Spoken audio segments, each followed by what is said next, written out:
Fabricación. Procesadores de silicio. El proceso de fabricación de un microprocesador es muy complejo. Todo comienza con un buen puñado de arena, compuesta básicamente de silicio, con la que se fabrica un monocristal de unos 20 por 150 centímetros. Para ello, se funde el material en cuestión a alta temperatura, 1370 grados C, y muy lentamente, 10 a 40 milímetros por hora, se va formando el cristal. De este cristal, de cientos de kilos de peso, se cortan los extremos y la superficie exterior, de forma de obtener un cilindro perfecto. Luego, el cilindro se corta en obleas de 10 micras de espesor, la décima parte del espesor de un cabello humano, utilizando una sierra de diamante. De cada cilindro se obtienen miles de obleas, y de cada oblea se fabricarán varios cientos de microprocesadores. Silicio. Estas obleas son pulidas hasta obtener una superficie perfectamente plana. Pasan por un proceso llamado annealing, que consiste en someterlas a un calentamiento extremo para eliminar cualquier defecto o impureza que pueda haber llegado a esta instancia. Después de una supervisión mediante láser es capaz de detectar imperfecciones menores a una milésima de micra. Se recubren con una capa aislante formada por óxido de silicio transferido mediante deposición de vapor. De aquí en adelante, comienza el proceso del dibujado de los transistores que conformarán a cada microprocesador. A pesar de ser muy complejo y preciso, básicamente consiste en la impresión de sucesivas máscaras sobre la oblea, sucediéndose la deposición y eliminación de capas finísimas de materiales conductores, aislantes y semiconductores, endurecidas mediante luz ultravioleta y atacada por ácidos encargados de eliminar las zonas no cubiertas por la impresión, salvando las escalas. Se trata de un proceso comparable al visto para la fabricación de circuitos impresos. Después de cientos de pasos, entre los que se hallan la creación de sustrato, la oxidación, la litografía, el grabado, la implantación única y la deposición de capas, se llega a un complejo bocadillo que contiene todos los circuitos interconectados del microprocesador.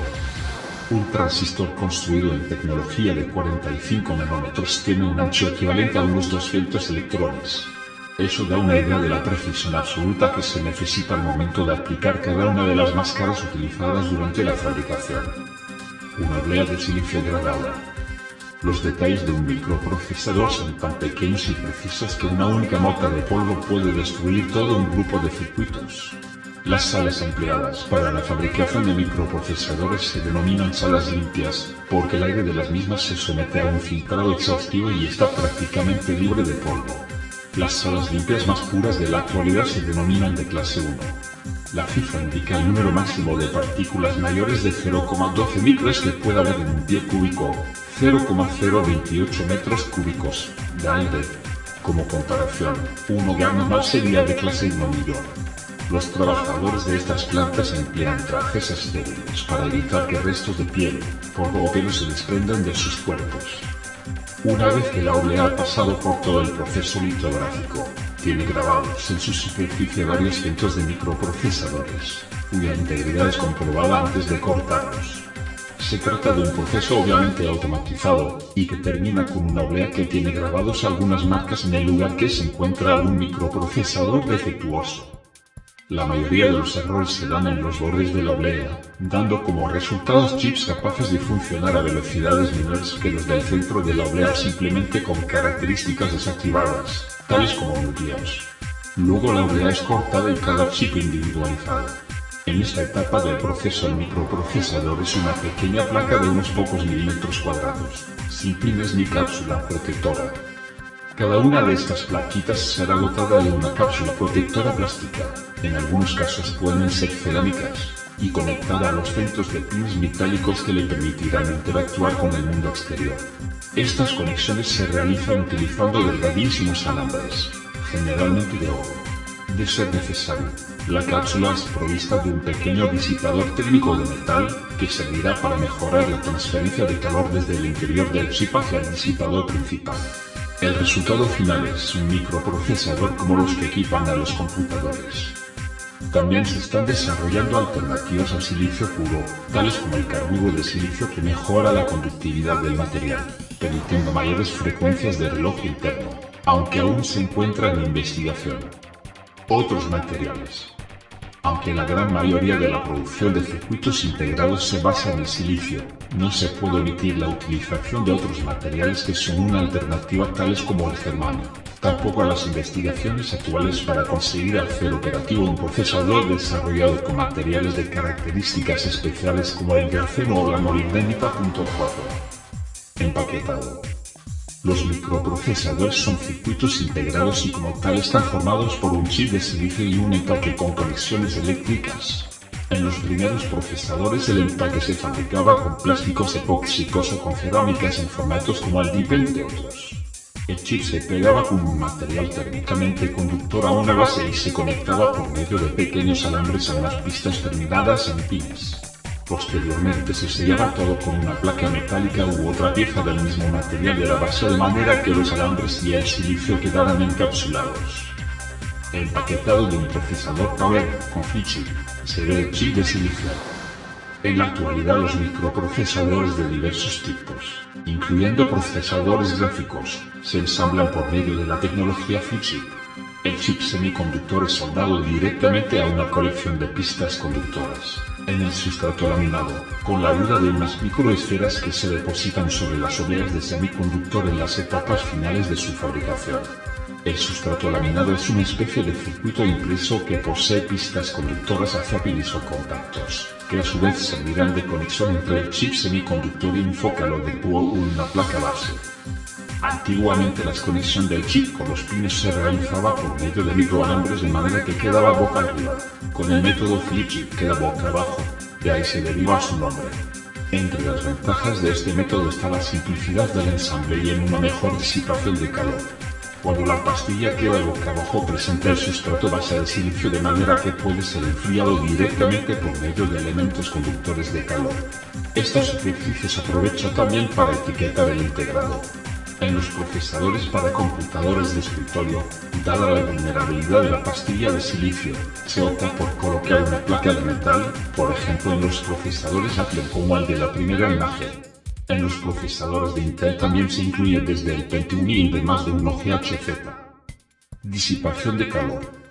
Con el aumento de la cantidad de transistores integrados en un procesador, el consumo de energía se ha elevado a niveles en los cuales la disipación calórica natural del mismo no es suficiente para mantener temperaturas aceptables y que no se dañe el material semiconductor, de manera que se hizo necesario el uso de mecanismos de enfriamiento forzado, esto es, la utilización de disipadores de calor.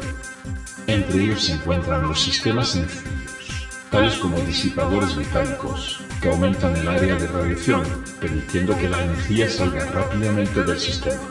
También los hay con refrigeración líquida, por medio de circuitos cerrados. En los procesadores más modernos se aplica en la parte superior del procesador una lámina metálica denominada EX, que va a ser la superficie de contacto del disipador para mejorar la refrigeración uniforme del día y proteger las resistencias internas de posibles tomas de contacto al aplicar pasta térmica. Varios modelos de procesadores, en especial los Apple XP, han sufrido cortocircuitos debido a una incorrecta aplicación de la pasta térmica. Para las prácticas de overclock extremo, se llegan a utilizar elementos químicos tales como hielo seco, y en casos más extremos, nitrógeno líquido, capaces de rondar temperaturas por debajo de los -190 grados Celsius, y el helio líquido capaz de rondar temperaturas muy próximas al cero absoluto. De esta manera se puede prácticamente hasta triplicar la frecuencia del reloj de referencia de un procesador de silicio. El límite físico del silicio es de 10 GHz, mientras que el de otros materiales como el grafeno puede llegar a 1 THz. Conexión con el exterior. El microprocesador posee un arreglo de elementos metálicos que permiten la conexión eléctrica entre el circuito integrado que conforma el microprocesador y los circuitos de la placa base. Dependiendo de la complejidad y de la potencia, un procesador puede tener desde 8 hasta más de 2000 elementos metálicos en la superficie de su empaque. El montaje del procesador se realiza con la ayuda de un zócalo de PU soldado sobre la placa base. Generalmente distinguimos tres tipos de conexión. PGA, Pin Grid Array. La conexión se realiza mediante pequeños alambres metálicos repartidos a lo largo de la base del procesador, introduciéndose en la placa base mediante unos pequeños agujeros. Al introducir el procesador, una palanca anclará los pines para que haga buen contacto y no se suelte. Gap Ball Grid Array. La conexión se realiza mediante bolas soldadas al procesador que hacen contacto con el zócalo. LAN Grid Array. La conexión se realiza mediante superficies de contacto lisas con pequeños pines que incluye la placa base. Entre las conexiones eléctricas están las de alimentación eléctrica de los circuitos dentro del inverter, las señales de reloj, señales relacionadas con datos, direcciones y control.